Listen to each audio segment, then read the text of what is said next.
Good morning friends, एक और बढ़िया सी वीडियो में आप सभी का स्वागत है। मैं हूं डॉक्टर जगत और मैं डेली व्लॉग करता हूं हेल्थ और फिटनेस के बारे में।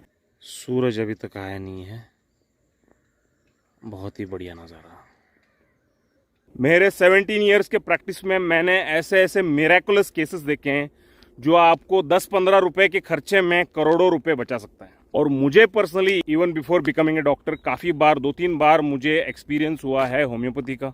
इवन ड्यूरिंग कोविड भी बहुत ही असरदार इफेक्ट इसका रहा है। इसके साथ ही जैसे मैंने आपको कहा कि हेयर फॉल के लिए मैंने पहले होम्योपैथी खुद ट्राई की थी, वेट लॉस के लिए ट्राई की थी, काफ़ी बार ऑन एंड ऑफ में डायबिटीज़ कंट्रोल के लिए भी काफ़ी बार मैंने होम्योपैथी ट्राई की है और हर बार 100% इसका इफेक्ट रहा है। हमारे सब्सक्राइबर्स में से काफ़ी सारे मेरे पेशेंट्स हैं, तो वो लोग अपनी जो एक्सपीरियंस है वो कमेंट्स में शेयर कर सकते हैं ताकि दूसरे लोगों को भी इसके बारे में पता चले।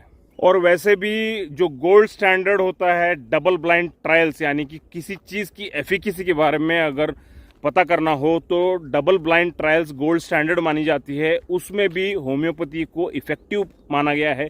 एलोपैथी से ज़्यादा इफेक्टिव होम्योपैथी को माना गया है डबल ब्लाइंड ट्रायल्स में। आपको जान के हैरानी होगी कि homeopathy is the second most used form of medicine in the whole world. First allopathy नहीं है, चाइनीज मेडिसिन है। एलोपैथी फोर्थ पे आता है। मैंने बचपन से आज तक होम्योपैथी ली है और मैं पूरी दावे के साथ कह सकता हूं कि मेरी मेडिकल एक्सपीरियंस जो है 21 इयर्स की, मुझे लगता है प्रिवेंटिव मेडिसिन मैंने 1 लाख से ज़्यादा लोगों को दिए हैं और ऑलमोस्ट 50,000 पेशेंट्स को मैंने ट्रीट किए हैं।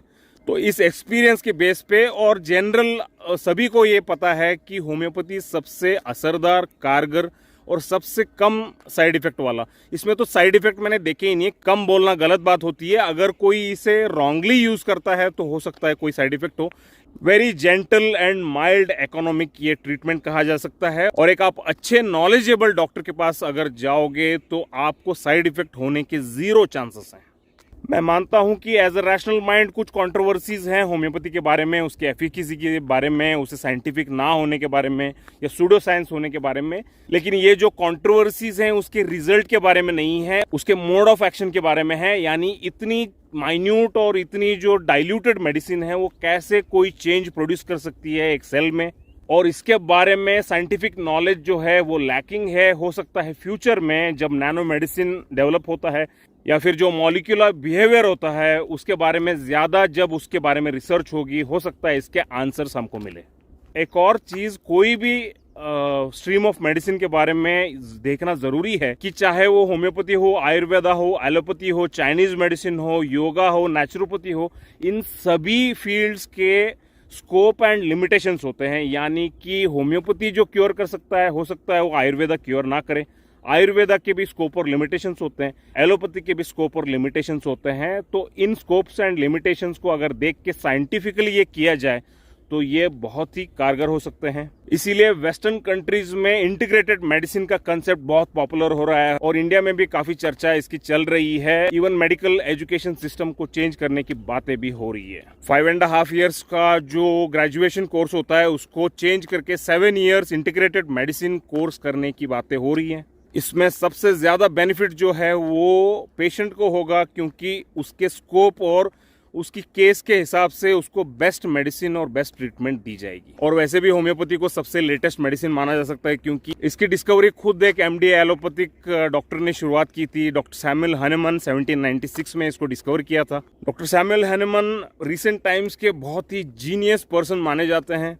मेडिकल फील्ड को इनकी एक और देन कह सकते हैं। जो मॉडर्न डिसीज क्लासिफिकेशन है, यानी कि एक्यूट डिसीजेस, क्रोनिक डिसीजेस में अलग अलग जो टाइप्स होते हैं, इनको पहली बार क्लासिफाई किया डॉक्टर सैमुअल हनेमन ने अपने बुक क्रोनिक डिसीजेस में। इसके अलावा बहुत सारे फिनोमिनल वर्क्स इन्होंने अपने लाइफ में, कुछ 80 सालों की अपनी जिंदगी में इन्होंने बहुत कुछ दिया है पूरी दुनिया को। अब से लेकर आज तक यानी कि 250-300 इयर्स का जो ये स्पैन है, इसमें काफ़ी सारे इंप्रूवमेंट्स, काफ़ी सारे प्रूविंग्स हुई हैं और लेटेस्ट जो साइंटिफिक नॉलेज है उसके हिसाब से आज होम्योपैथी को प्रैक्टिस किया जाता है। काफ़ी सारा रिसर्च जेनेटिक्स, नैनो टेक्नोलॉजी और होम्योपैथी के बारे में हो रही है। अगर होम्योपैथी की स्कोप के बारे में बात करें, कोई भी कम्युनिकेबल डिसीज है, स्पेशली डेंगू, चिकनगुनिया होता है या कोई भी रोमैटिज्म्स हैं, आर्थराइटिस हैं, क्रोनिक डिजीज हो सकते हैं जैसे कि डायबिटीज, बीपी, हाइपरटेंशन, काफ़ी सारे कार्डियक डिसऑर्डर्स हैं, स्किन पे, हेयर फॉल पे, एलर्जीज पे, एस्थमा पे, न्यूरोलॉजिकल प्रॉब्लम्स यानी कि पैरालिसिस पे हो सकता है या फिर माइग्रेन हो सकता है। ऐसे कई सारे डिसीजेस पे बहुत ही ब्यूटीफुल रिजल्ट होम्योपैथी में देखने को मिलता है। जैसे मैंने पहले कहा कि इसमें काफी लोगों को रिजल्ट्स इसलिए नहीं आते क्योंकि होम्योपैथी एक आर्ट है, मतलब इसके फिक्स रूल्स नहीं रहते। जैसे कि एलोपैथी में होता है कि हेडेक है तो यही टैबलेट यही मेडिसिन रहेंगे, तो उसका एक फिक्स प्रोटोकॉल और फिक्स पैटर्न रहता है। लेकिन होम्योपैथी और उस बात पे तो आयुर्वेदा और जो ये सारे नेचुरल होलिस्टिक मेडिसिन हैं, ये एक आर्ट इसलिए हैं कि ये सिर्फ हेडेक को ट्रीट नहीं करते, हेडेक के पीछे की कॉजेस और पूरी जो हमारी टोटलिटी है उस पर ट्रीटमेंट दिया जाता है। तो हो सकता है इसमें कुछ एरर की वजह से रिजल्ट नहीं आ रहे हैं। तो ये आर्ट डिपेंड करता है स्किल पे, नॉलेज पे और एक्सपीरियंस पे। और अब तो इन एरर्स को मिनिमाइज करने के लिए या टोटली इरेडिकेट करने के लिए काफ़ी सारे होम्योपैथिक सॉफ्टवेयर हम लोग एवरीडे प्रैक्टिस में यूज़ करते हैं। एरर्स हो सकता है इसलिए भी आ रहे हैं, जैसे मैंने पहले कहा कि हर फील्ड की एक स्कोप एंड लिमिटेशन होती है। फॉर एग्जाम्पल, अगर इंग्वाइनल हर्निया है या कोई भी हर्निया होता है, that is a purely surgical problem. इस प्रॉब्लम को सिर्फ सर्जरी से ठीक किया जा सकता है और इस प्रॉब्लम को कोई भी मेडिसिन ठीक नहीं कर सकता है। तो ऐसे बहुत सारे प्योरली सर्जिकल प्रॉब्लम्स को अगर आप मेडिकेशन देने की कोशिश करोगे तो ऑब्वियसली रिजल्ट नहीं आएगा।